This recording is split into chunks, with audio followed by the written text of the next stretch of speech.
Halo sobat, pintu teater 1 telah dibuka. Baik lagi nih sama Mimin.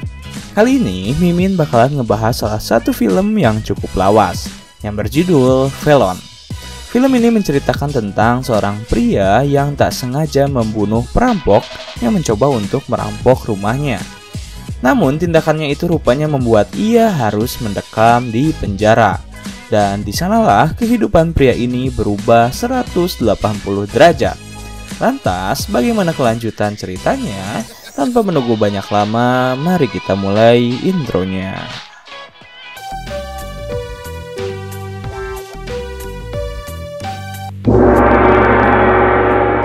Scene di detik pertama menampilkan sebuah keluarga yang cukup harmonis.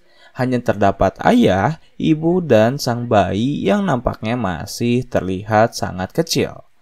Ketika mereka sedang tertidur di malam hari, mereka berdua tiba-tiba terbangun akibat suara gaduh yang terdengar di dalam rumahnya. Karena merasa mereka telah mengunci seluruh pintu, akhirnya pria yang bernama Wade ini mengambil tongkat baseball yang berada di bagian ranjang kasurnya. Khawatir jika suara gaduh itu berasal dari perampok, Wade pun dengan perlahan turun ke bawah, sementara istrinya langsung menjaga anaknya yang saat itu masih tertidur. Saat Wade telah berada di lantai bawah, di dalam kegelapan tiba-tiba muncul seorang pria yang langsung menjatuhkan Wade. Pria itu pun berusaha untuk melarikan diri, namun Wade tampak mengejarnya. Sang perampok telah memperingati Wade untuk tak mengejarnya, dengan mengancam Wade menggunakan senjata yang ia baru keluarkan dari sakunya. Tetapi karena Wade berniat untuk menangkap perampok tersebut, ia melayangkan tongkat baseballnya ke arah kepala dari perampok itu, hingga ia tak sadarkan diri. Setelah melihat perampok tersebut tak sadarkan diri, Wade langsung membalikan badannya dan melihat darah bercucuran di kepala perampok itu. Ia mencoba untuk membangunkannya, namun ternyata perampok yang ia hajar telah tewas. Tak lama setelah kejadian itu, para polisi langsung mengerubungi TKP. Mereka membawa Wade ke kantor dan mulai membicarakan apa yang baru saja terjadi. Wade bersama istrinya mencoba membela diri mereka dengan mengatakan jika itu adalah bentuk pertahanan diri dari ancaman. Tetapi pihak polisi tak setuju dengan pendapat Wade. Karena menurut pengakuan Wade sendiri, perampok itu telah berusaha untuk melarikan diri dan posisinya telah berada di luar rumah. Akibat perbuatannya, Wade harus diadili sesuai hukum dan undang-undang yang berlaku. Keesokan harinya, ia pun menjalani sidang, dan hasil sidang memutuskan untuk menjebloskan Wade ke dalam penjara dengan masa kurungan waktu 3 tahun. Mendengar keputusan hakim, istri Wade langsung tak kuasa menahan tangis. Sementara Wade sendiri tak bisa melakukan apa-apa. Akhirnya Wade langsung dijebloskan ke dalam penjara. Saat hari pertama dirinya berada di penjara, Wade harus menerima sisi kelam dari penjara, yaitu sebuah pertengkaran. Tak ada angin, tak ada hujan, seorang pria tiba-tiba menghampirinya dan langsung menghajar Wade.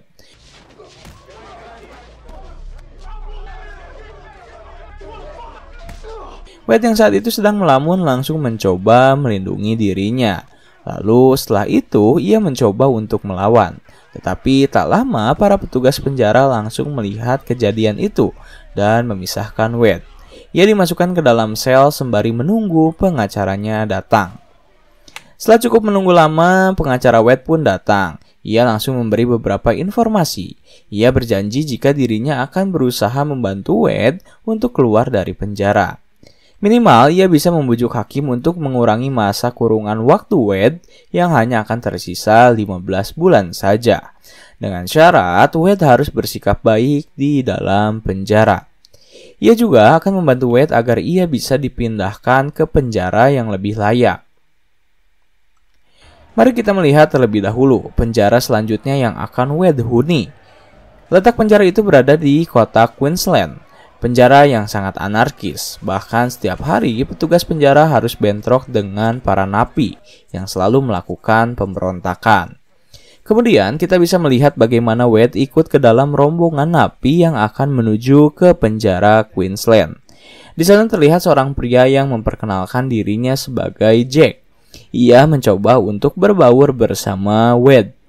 Lalu ia memberi sedikit informasi tentang penguasa penjara yang kini sedang bersama mereka di dalam satu bus yang sama. Jack juga memperingati Wade untuk menjaga mata miliknya, karena jika tidak maka hal buruk akan menimpanya. Dan benar saja, saat Jack mengatakan hal tersebut, tak lama kemudian terjadi keributan di mana seorang pria berkumis tebal mengeluarkan sebuah benda tajam. Ia langsung menusuk napi lain hingga ia tak berdaya.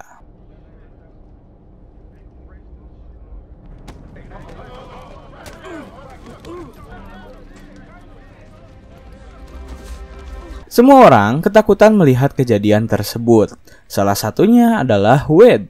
Kemudian, pria yang menusuk itu mendatangi Jack, membersihkan tangannya yang penuh darah ke baju yang Jack kenakan.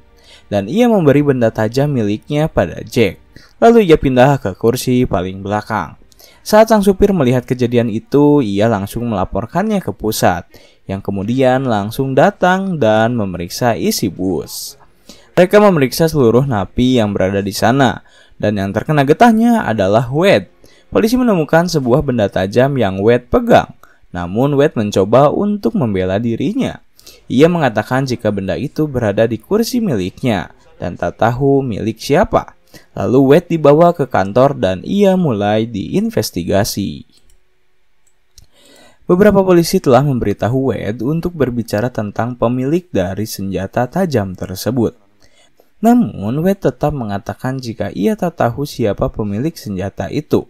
Padahal, para polisi telah mengetahui bahwa kejadian tersebut dilakukan oleh Danny Simpson, seorang pembunuh kelas kakap yang namanya tak asing bagi para polisi. Mereka meminta Wade mengakui hal itu, tetapi sepertinya Wade ketakutan. Karena jika ia memberitahu bahwa memang hal tersebut dilakukan oleh Danny, maka hidup Wade di penjara takkan aman, karena tak mau bersikap kooperatif. Akhirnya polisi memutuskan untuk membawa Wade ke penjara SHU. Penjara yang sangat ketat serta dihuni oleh beberapa napi yang sangat berbahaya. Hari pertama Wade berada di penjara SHU. Sebelum dirinya akan dibawa ke lapangan tempat para napi berkumpul, Wade menjalani sesi pemeriksaan terlebih dahulu. Ia ditelanjangi, diperiksa seluruh anggota tubuhnya dengan harapan tak ada barang yang ia sembunyikan. Lalu setelah proses pemeriksaan selesai, Wade diberi pakaian dan ia pun dibawa ke dalam lapangan. Baru saja Wade berada di dalam lapangan, ia langsung harus melihat kekejaman di dalamnya. Di sana terdapat dua orang pria yang tiba-tiba saling memukul satu sama lain. Bukannya melerai, seluruh petugas penjara justru saling bertaruh. Tapi mana yang berhasil memenangkan pertandingan tersebut? Yaitu antara Ataboy atau Gonzales. Saat pertandingan telah terlihat siapa pemenangnya, sersan di penjara tersebut langsung menekan tombol peringatan karena jagoannya kalah. Akhirnya mereka dievakuasi, lalu sersan menghajar napi yang mengalahkan jagoannya. Kita bisa melihat bagaimana kejamnya para napi. Mereka bisa melakukan hal sesuka mereka pada para napi yang bahkan tak bersalah. Lalu scene berpindah pada istri dari Wade yang berniat untuk memberi makanan pada suaminya. Tetapi karena Wade adalah tahanan SHU, maka ia tak diperbolehkan mendapat paket apapun dari siapapun. Bahkan istri Wade harus menjalani pemeriksaan yang sangat ketat, sebelum akhirnya ia diperbolehkan berbicara dengan Wade. Saat mereka bertemu tatap muka, Wade langsung bertanya tentang kondisi dirinya, kondisi anak mereka, dan bagaimana istrinya bertahan hidup. Istri dari Wade mengatakan jika perlahan keuangan mereka mulai menipis, ia bahkan tak tahu harus melakukan apa lagi. Mendengar curhatan istrinya, Wade benar-benar meminta maaf. Ia pun tak bisa melakukan apa-apa. Tetapi jika memang istrinya sangat membutuhkan uang, Wade menyuruhnya untuk menjual mobil yang ia miliki ataupun rumah mereka.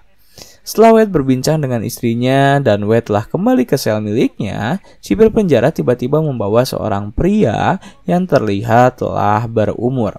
Pria itu bernama Smith, yang ketika Sersan Jackson menyebutkan kasusnya membuat Wade ketakutan. Bagaimana tidak? Smith telah terbukti membunuh 17 orang sekaligus dalam hidupnya. Hal itu membuat Wade langsung menjaga jarak dengan Smith. Sementara Smith langsung membuat peraturan bersamanya. Ia meminta kasur yang tengah Wade tempati sehingga Wade harus berpisah. Ia juga menyuruh Wade untuk berbalik ke arah tembok jika tertidur dan hal-hal lainnya. Wade hanya bisa menuruti permintaan Smith karena ia ketakutan. Keesokan harinya, mereka berdua seperti biasa harus pergi ke dalam lapang untuk melakukan sesuatu. Wade dan Smith berbarengan memasuki lapang. Di sana rupanya telah berkumpul beberapa napi yang memiliki wajah yang sangat mengerikan. Saat Wade takut jika pertengkaran akan kembali terjadi, orang-orang mengerikan yang sedang berkumpul justru segan terhadap Smith. Mereka berjabat tangan dan meminta Smith untuk mengatakan apapun yang ia butuhkan. Kemudian, tak lama juga, Jack, rekan dari Wade, datang memasuki lapang. Ia langsung memperkenalkan temannya, menceritakan bagaimana kisah Danny dan lain-lain. Setelah sesi berada di lapangan selesai, mereka berdua kembali ke sel. Di sana barulah Wade melakukan pendekatan dengan Smith. Diawali oleh Smith yang bertanya tentang foto yang sedang Wade pegang. Wade pun menjawab jika itu adalah calon istrinya serta anaknya yang masih kecil.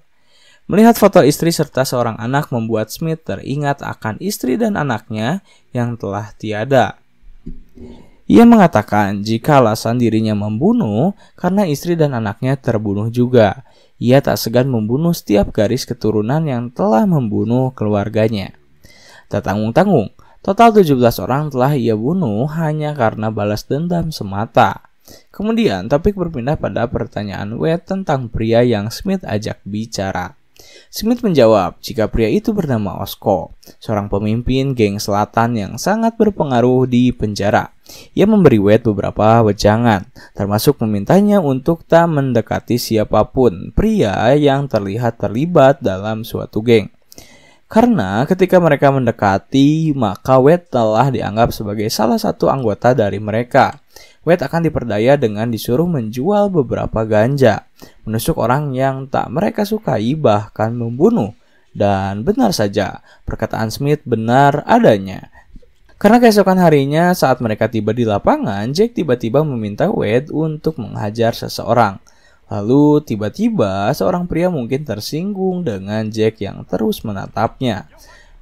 Ia langsung mendekati Wade dan menghajarnya.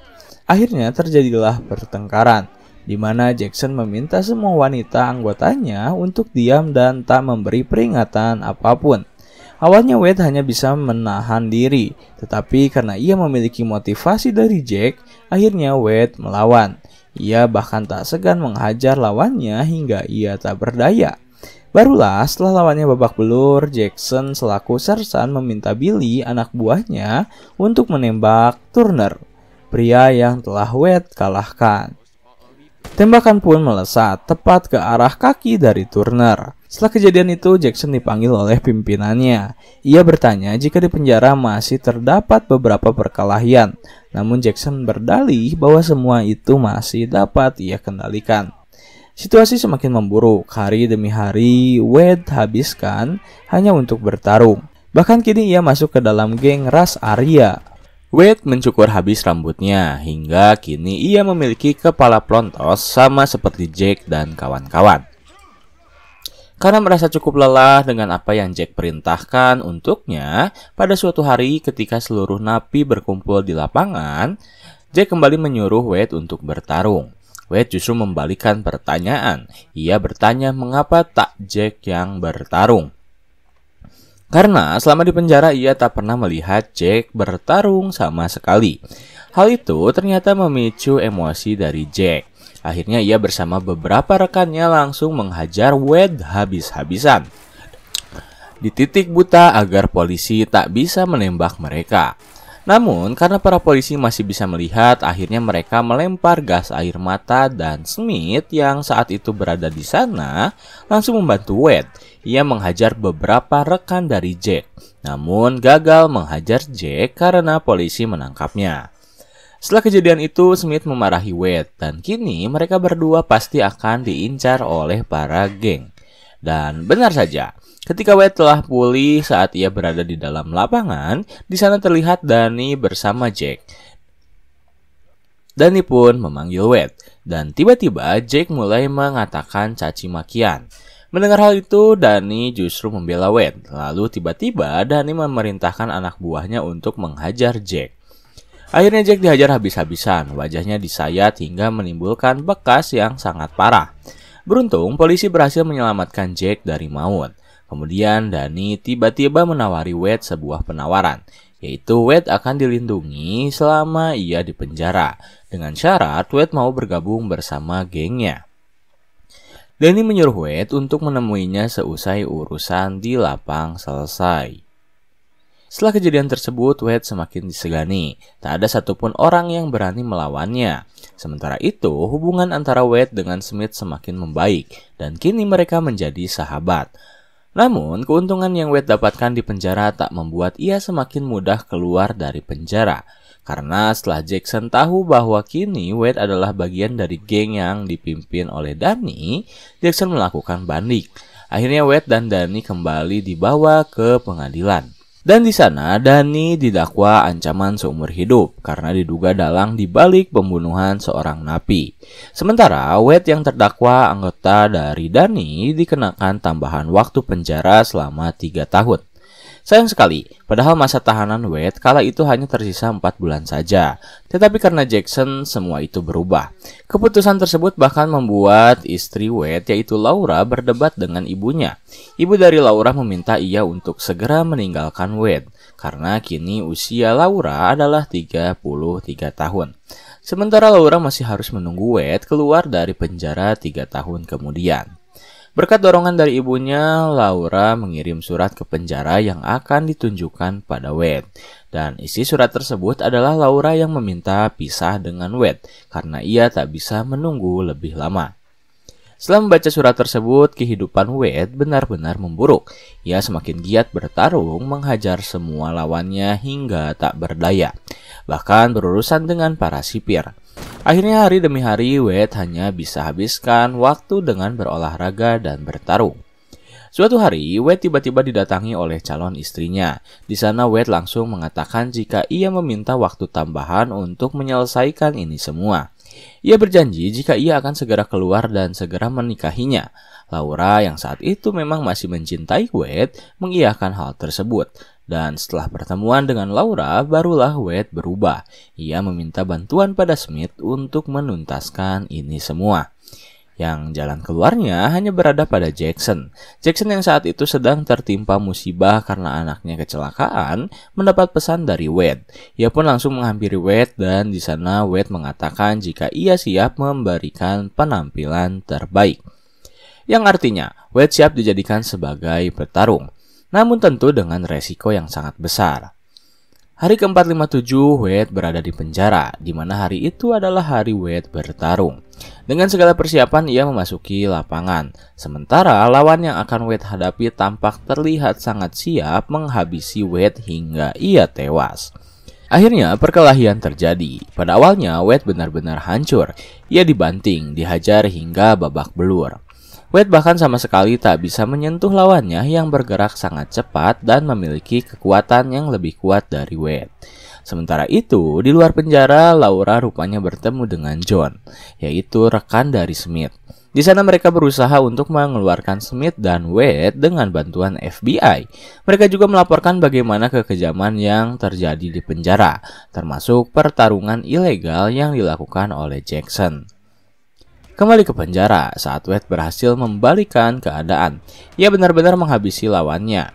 Wade menghantamkan kepala lawannya ke tembok berulang kali, hingga ia tak berdaya. Lalu Wade menghadap ke arah Jackson yang saat itu benar-benar emosi. Tanpa berpikir panjang, Jackson mengambil senjata dan mengarahkannya tepat ke tubuh Wade. Namun tiba-tiba seluruh orang yang berada di lapangan membela Wade. Diawali oleh Smith yang memasang badannya hingga Oso dan anak buahnya yang berdiri dan menentang kekerasan serta kelicikan yang selalu Jackson buat. Karena tak mungkin membunuh seluruh napi, akhirnya Jackson meminta anak buahnya untuk membubarkan seluruh napi, kecuali Wade dan Smith. Ia ditahan di lapangan, lalu Jackson pergi ke bawah sembari membawa sebilah pisau yang sangat besar. Kala itu Jackson benar-benar sangat kacau. Ia tak bisa menahan emosinya meski rekan-rekannya telah memperingati Jackson bahwa hal ini akan membuat mereka bermasalah. Bahkan rekan Jackson memutuskan untuk pergi keluar dari penjara agar ia memiliki alasan saat kejadian ini terjadi. Akhirnya Jackson perlahan mulai mendekati Wade, tetapi ketika ia hampir saja akan melayangkan pisaunya ke arah leher dari Wade, Smith tiba-tiba mengeluarkan sebuah pisau kecil yang ternyata ia simpan di dalam gagang kacamatanya. Ia pun menyayat kaki Jackson dan diakhiri dengan leher, hingga Jackson kehabisan darah dan tewas. Melihat Jackson tewas, rekannya yang bertugas di atas tanpa berpikir panjang langsung menembak Smith dan ia pun sekarat. Sambil menunggu ajalnya tiba, Smith memberi wejangan terakhirnya pada Wade bahwa hidup harus terus berjalan. Setelah kematian Jackson, kehidupan penjara mulai terasa normal. Bahkan tuntunan Wade yang dilayangkan oleh Jackson dibatalkan.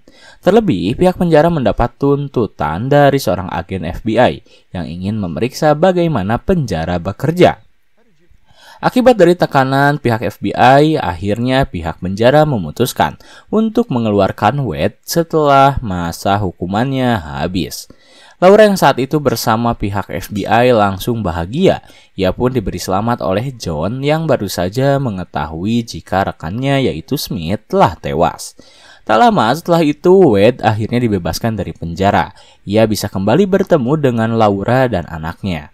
Kini Wade mulai menata kembali hidupnya dengan menikahi Laura dan mereka hidup bahagia. Sementara itu, bagaimana dengan Jack? Ia dipindahkan ke dalam sel SHU dan Jack disatukan kembali bersama Danny, sang pembunuh. Tamat.